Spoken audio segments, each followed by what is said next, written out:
Oh, daddy boy, the pipes are calling. What's up, ladies and gentlemen of YouTube? Boogie298 coming at you live once again through the power of the internet. And I can't say that we didn't see this coming. It was kind of an obvious thing, but it doesn't make it any less sad, especially for the folks who poured their heart into this game making it, or the people who poured their money into this game hoping it would be good. Just a few months ago, EA announced that they would be no longer working on Anthem 2.0. So if you're somebody that spent money on this game hoping that it would end up becoming a good game, if you're somebody that was holding out for that 2.0 enhancement, you just got suckered out of your money. In the official announcement, BioWare said that in spite of transparency and closure, we wanted to share that we've made the difficult decision to stop new development work on Anthem.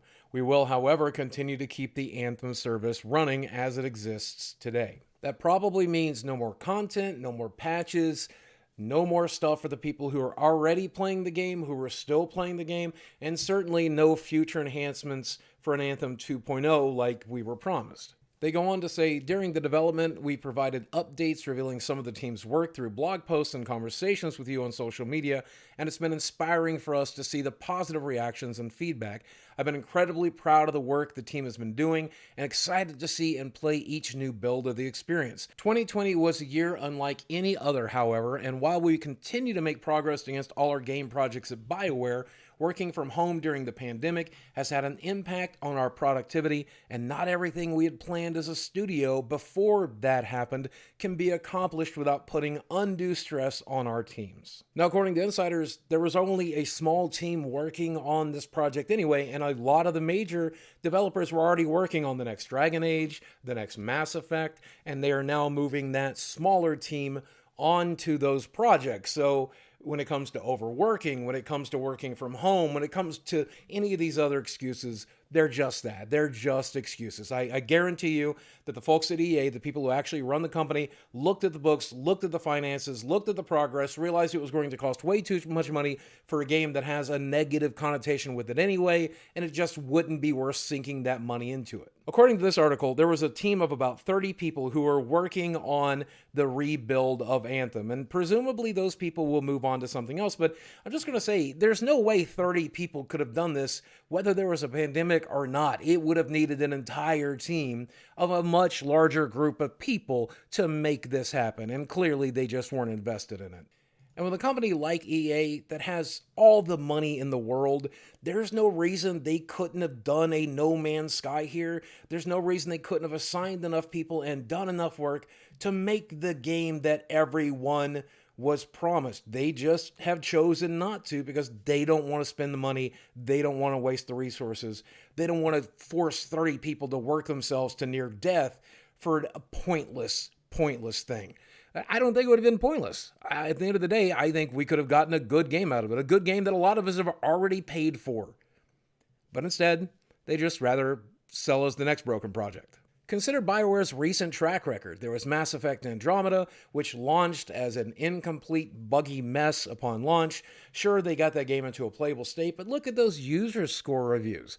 People were very upset by this game. Then they go on to release Anthem. Anthem releases as one of the most incomplete and boring games of its genre. It sells really well, but at the end of the day, nobody can continue playing it because there's nothing to do in it.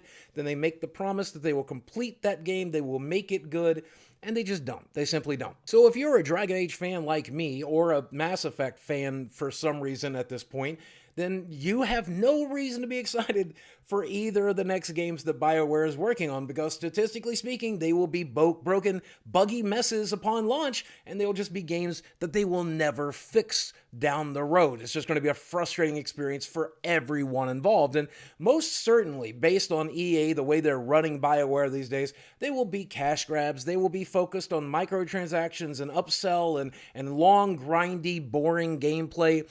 Basically, I think Anthem is their roadmap. I don't think they've learned their lesson here. BioWare has been an amazing company when it comes to making single-player games, and that's why EA bought them to begin with, but then instead they've made them make trash like Anthem, and ultimately it's going to ruin the company, and it's going to join the grave that all of these other companies that EA has bought and driven into the ground. And I don't think we're going to see that turnaround. Dragon Age 4 was announced back in October 2019, and we've gotten a teaser trailer for it. But I really don't think this game is going to come out on schedule of April 2022.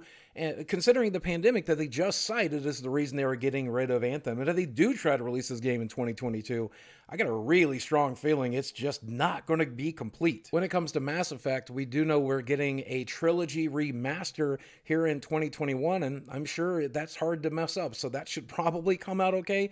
But then again, look at Warcraft 3 Reforged. So anything is possible. But as it comes to a new Mass Effect game, we don't even have a year to expect that. So who knows at this point? But I feel like since it's not been announced, it will probably be a rushed product as well. So I'm not looking forward to those games because I got burnt so bad on Anthem. And as someone who spent $60 on that game, had every intention of playing it, and finding it to just be a bad Destiny 2, I feel sorry for people like you and me who spent their money on that game, but almost more than anything, I feel bad for the BioWare developers who poured their heart and blood and time into either the original game or the 30 people who dumped their lives into the Anthem 2.0 game, and now that game is never coming to light. So just beware. Be BioWare, I guess. Be aware of BioWare products moving forward. You're going to have to be careful. This is just what EA has done, and they will continue to do it. And I hate to see them do it to BioWare. But as usual, this is just one man's opinion. I could be wrong, and I know you're going to let me know in the comment section down below. Are you upset about the Anthem thing? Did you see this coming? Are you still looking forward to a new Dragon Age? Are you still looking forward to a new Mass Effect? While you're down there, drop a like on this video. Also, hit subscribe if you haven't already. And if you're already subscribed, hit that notification bell so you can know when videos like this go live. As always, thanks for watching. I love you very much, and I will speak with you again soon.